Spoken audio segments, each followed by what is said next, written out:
தாவேகா நிர்வாகிகளிடமிருந்து பெண்களை பாதுகாக்க முதலமைச்சர் விஜய் எந்த படையை அமைக்கப் போகிறார் என்று பாஜக மாநில தலைவர் நயினார் நாகேந்திரன் கேள்வி எழுப்பியுள்ளார்.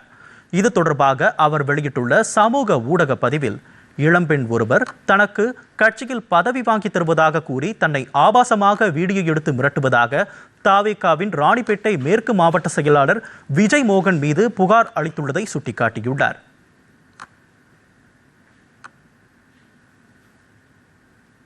பாதிக்கப்பட்ட பெண் பலமுறை புகார் அளித்தும் கூட இதுவரை விஜய் மோகன் கைது செய்யப்படவில்லை என்றும், தனது சொந்த கட்சிக்குள் இத்தனை தவறு செய்பவர்களை வைத்துக்கொண்டு பெண்களின் பாதுகாப்பை பற்றி விஜய் வசனம் பேசுவதில் எந்த பயனும் இல்லை என்றும் அவர் விமர்சித்துள்ளார்.